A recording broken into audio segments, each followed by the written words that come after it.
Hello बच्चों, let's read the given question. The question says if the differential equation given by d square y by dt square plus 2k dy by dt plus omega square y is equals to f naught by m sin pi t describes the oscillatory motion of a body in a dissipative medium under the influence of the periodic force, then this situation is option first given a free vibration, option 2 damped vibration, option 3 forced vibration, option 4 resonance.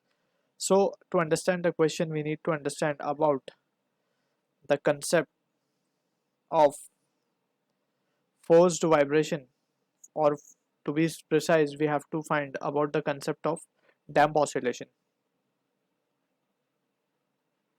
Damped oscillation, ठीक है. तो यहाँ पे हम देख सकते हैं डैम्प oscillation की जब हम बात करते हैं तो we will take an example. Let suppose we have a spring block system and initially this spring block system is vibrating about its mean position between the amplitude plus a and minus a, ठीक है. And we can write its displacement equation. क्या लिख सकते हैं हम? displacement equation can be written as y equals to a sin omega t, ठीक है. if there is any initial phase we can add it that too.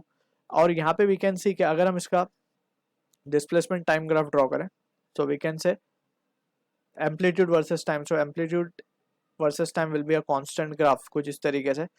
and this is the idealistic condition जहाँ पे कोई resistance इसको block को offer नहीं हो रहा, so it's amplitude is constantly maintained, ठीक है. लेकिन अगर हम इसी सिस्टम को किसी ऐसे मीडियम में ले जाएं जहाँ पे वी कैन से कि इसको रेजिस्टेंस ऑफर होगा, so let's say at any instant it is moving with v velocity, तो इसके ऊपर एक ड्रैग फोर्स लगेगा in the upward direction which is bv, जिसको हम कहते हैं drag force, where b is the drag force coefficient या फिर ड्रैग कोएफिशिएंट भी हम उसे कहते हैं.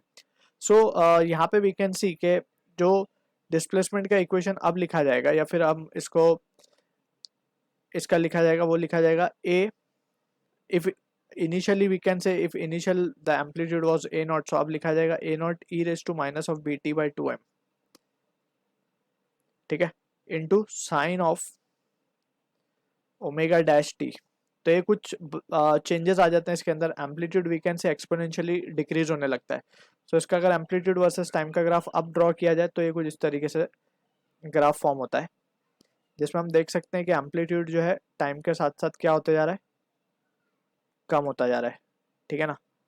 एंड एक्सपोनेंशियली कम हो रहा है. हम यहाँ पे ग्राफ के जरिए भी इक्वेशन से भी देख सकते हैं. It is e naught e raise to minus b t by 2m. तो अब यही प्रिंसिपल को ओवरकम करने के या फिर यही ड्रैग फोर्स को ओवरकम करने के लिए अगर हम इसमें एक एक्सटर्नल पीरियोडिक फोर्स लगा दें तो we can say that will be a case of forced vibration. तो सबसे पहले हम इसको लिस्ट आउट करते हैं. सबसे पहले जो केस था जहाँ पे कोई ड्रैग या फिर कोई रेजिस्टेंस ऑफर नहीं हो रहा था, तो वहाँ पे जो फोर्स थी that was equals to f equals to minus kx. just the spring की restoring force act करती थी and this equation was just idealistic case या फिर undamped वाला केस था ये, undamped oscillation, ठीक है. उसके बाद damping factor के लिए we can say minus bv हमने लगा दिया कि यहाँ पे कुछ damping हो रही है. अब damping के बाद हमने इस damping को ओवरकम करने के लिए एक एक्सटर्नल पीरियोडिक फोर्स लगा दी.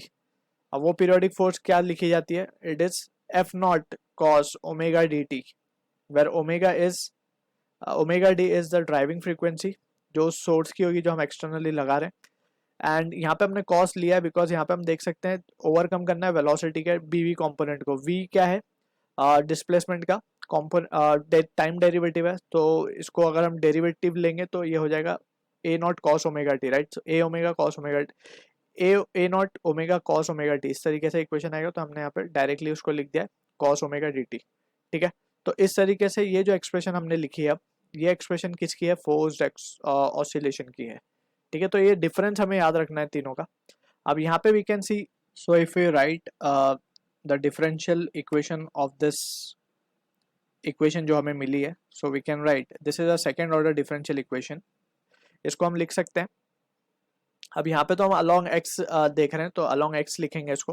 तो एक्सेलरेट फोर्स को क्या लिखा जा सकता है? Force can be written as mass into acceleration. So mass into acceleration will be double derivative time derivative of displacement and that plus हो जाएगा के एक्स यहाँ के, तो के एक्स ये भी प्लस हो जाएगा बी वी एंड ये उसको वहीं छोड़ देते हैं हम, cos omega D T, right. Further अब इसको अगर हम एनालाइज करें, तो अगर हम इस इक्वेशन को थ्रू आउट एम से डिवाइड कर दें, तो ये हो जाएगा D X square D T square plus K by M क्या होता है, ओमेगा स्क्वायर होता है for oscillation, plus B by M, V को हम लिख सकते हैं D X by D T, time derivative है, एंड ये हो जाएगा F naught upon M cos omega D T. So ये एक्सप्रेशन को अगर हम केयरफुली एनालाइज करें, और जो गिवन एक्सप्रेशन है it is almost we can say just यहाँ पे वो जो सिचुएशन हमें गिवन है वो किसी पर्टिकुलर मोशन के लिए गिवन है, और ये उसका स्टैंडर्ड रिजल्ट है जो हमें मिल रहा है, ठीक है। तो स्टैंडर्ड रिजल्ट के बेस पे we can derive an number of solutions.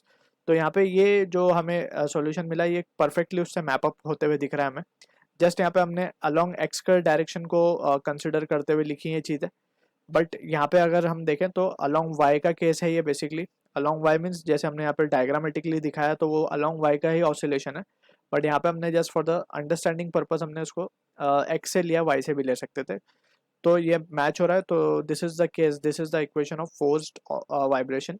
So we can say option 3 is the correct answer to the question. I hope you understood the solution. All the best.